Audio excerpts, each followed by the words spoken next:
I hear the train a-comin'. It's rollin' around the bend. And I ain't seen the sunshine. I don't know when. I'm stuck in Folsom Prison, and time keeps dragging on. But that train... Alright, so guys, ayan, umuulan na. Lalagay kami ng alambre sa bubong. Nagputol na kami ng mga puno doon. Ayun o, para hindi tumama sa may bubong. Tutubo rin naman yan. So, ang plano, lalagyan namin na alalay lang naman para hindi lang umano yung bubong matangay. Tapos doon pa sa taas, ganun din. So, yan yung update natin. Medyo malakas na yung hangin dito. Mamaya na lang.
Wala na kaming kuryente guys. Nagpapatay sindi na. Maaga pa oh. Mag-aalas 6 pa lang. Wala nang kuryente. Wala rin kaming gasol ha. So yan. Bumabayo na yung hangin. Sobrang lakas na. Yung mga manok nagtago na rito. Malakas na yung hangin. Rinig na. Pumipito na rin. Yan o. Kita nyo yan. Lakas.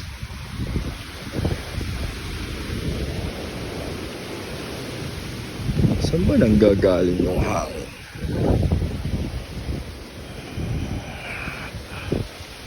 Lakas yung hangin. Wala na rin kaming internet. Ano na lang yan tawag doon, solar. Lord, alam ko po Lord na may himala. In Jesus name. Alright. Ay, sorry. Vlog tayo.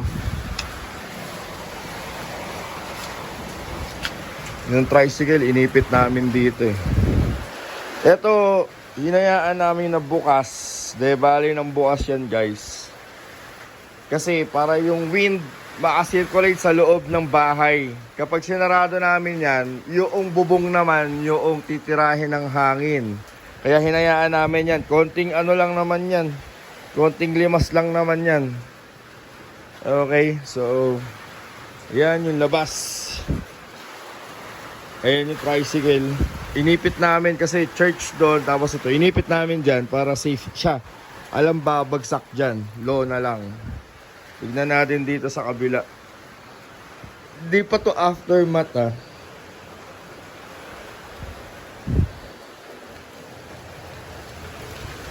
Yun. Dami na nalaglag. Baha na yata sa kabila. Lakas na nung hangin. Nakikita nyo ba? Yan na yung niyan. Yung mismong hangin niya. Dami ng talisay. Wow. Nasa na ngayon yung bagyo. Naglandfall na kaninang mga 9:30 yata. Or mga 9. Sa Baler Aurora pumasok yung bagyo guys. Tapos, papunta na siya ng Karanglan at papaakit na ng Baguio. Labas tayo. Pakita ko sa inyo yung mga, ayun, dami. Buti na lang, mga nagsipaglaglagan yan. Kesa buong puno yung maano. Ayun, may mga ibon na lumilipad. Takot na sila, ayun, may ibon. Zoom in na, ayun, nakikisilong. Di natin aalisin yung mga yan dyan. Pakita ko sa inyo dito. Yon, goods pa naman. Pero sobrang lakas talaga nung nung hangin. Yan siya sa labas namin. Sa likod lang to yung harapan wala pa tayong video. Pero goods naman as far. Buti umakyat. Kaya ingat po yung mga nasa taas dahil sigurado na papabagyo na yung yung puro siya hangin, konti tubig or may tubig kaya lang ibinagsak na talaga sa iba. Hinayaan namin bukas yung pinto. Tapos yung bintana sa kwarto bukas din. Hinayaan namin yan para mag-circulate sa loob yung hangin kahit na ganyan yan. Walang pumapagpag ngayon. Dati pumapagpag yan nung sarado yung mga pinto.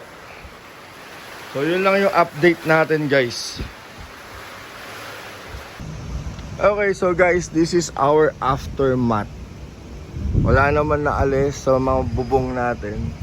Kita nyo ba alambre? Bungad lang yung inalambrehan namin. Ayan, bungad lang kasi dyan lang naman yan iaangat sa harapan. Hindi naman dun iaangat yan sa bungad lang. Pero sa malamang guys, lumuwag na yung mga nyan, yung mga pako-pako. Tapos ito din, yan, bungad lang din yung inalambrehan namin. So, salamat sa talisay na to. Napakalaking trabaho niya do sa hangin kagabi. May mga naputol pala doon na nakahoy. Ayan. So, hintayin na lang natin bumagsak yan or ipaputol natin yung iba. Yung may mga putol-putol doon. Salamat din sa mga puno na to. Kung wala tong mga to, sigurado angat yan. Tapos open lang yung bintana natin kagabi habang humahagupit yung malakas na hangin. Pati yung mga pinto natin open lang. So nakapaglinis naman na.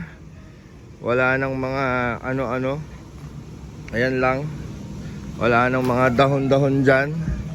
Inayos na rin natin tong bumagsak na to. Yan. Yung bumagsak na yan, inayos na rin natin. So yun lang naman yung aftermath natin. Until now, wala pang kuryente. Kaya yung iba malamang generator pa rin yung gamit. Tapos ito, ang nito, ang lakas nito. Yan tanggal lang siya. Hindi kagandahan sa butas-butas yung yung mismong tent Okay, so wala naman, pero kagabi inaangat yan. Buti na lang see-through. Pumapasok yung Kaya dito natin isinaksak yung natin, yung tricycle kasi syempre kasi kapag nasa open yan, malamang yan, tiwas yan. Kung hindi man yung tolda rito sa may driving seat, sigurado nilipad yan kagabi, napakalakas. Tapos open din kagabi yan, hinayaan lang namin na bukas yan para yung hangin pumapasok. Kasi the last time na may bagyo, sinarado namin yan. Sarado rin yan sa kabila. Wala pa kuryente. Madilim sa loob. Sinarado namin to. Ang tendency kasi kapag nakasarado yung mga pinto ninyo, babangga yung dyan, yung hangin. Pag bangga ng hangin dyan, iaangat yan. Iaangat. Gaganon yan gaganon yung hangin dyan, pataas.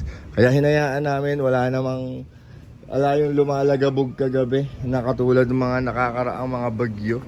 So safe naman kami. Kaya lang walang kuryente, malamang may mga poste na naputol yung mga wire. Pero ayan kasama pa ni Uwan yan. Yung ulap na yan, puting-puti. Ayan wala kang makikitang blue. Malakas pa yung hangin sa taas, tapos umuugong pa yung mga wire na yan kapag tinatamaan ng hangin. Ibig sabihin malakas pa talaga. So ingat po lahat. Ayan, pray lang ng pray. Pray lang ng pray. Aftermath ng bagyo, na namang nangyari, nag-fishing pa sila yun. Magsusoli na tayo ng ng hagdan. Yun, fishing. Malakas yung hangin ng bagyo. Eto, akon pa rin to. Hangin pa rin ni EU1 to. Kung naririnig ninyo, ayan o. Malakas. Malakas pa yung hangin niya sa gilid. Nagpapaulan pa rin siya nun.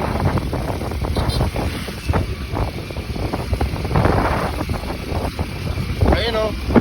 Uulan pa rin nun.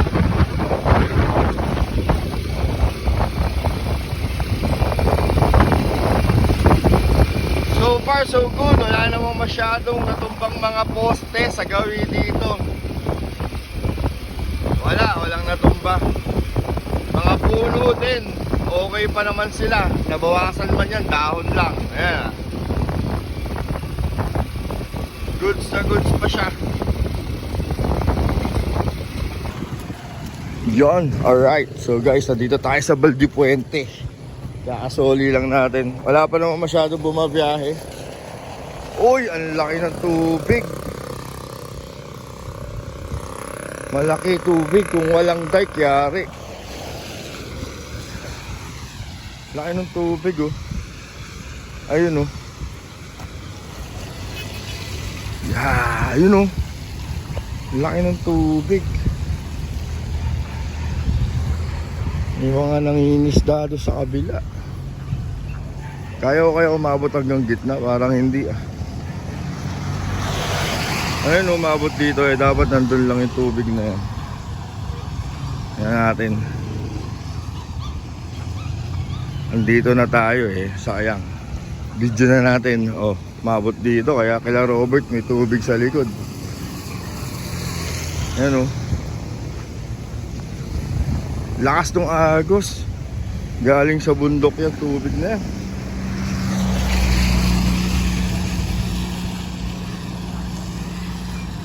Hanggang gitna siguro kaya natin. Daming mga kawayan. Daming kawayanan dyan eh. Maluwang yung yung tubig. Hanggang dito sa may dike. Kung wala yung dike dito, baha na naman sa Adwas. Sigurado yan. Ayan o. Oh, nalubog yung mga tanim dun. May mga tanim kasi dyan sa may gilid na yan. Nalubog. Oh, malakas yung ulan. Kaya payong, ayan o.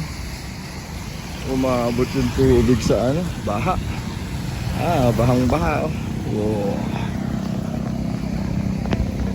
Babasa ni cellphone natin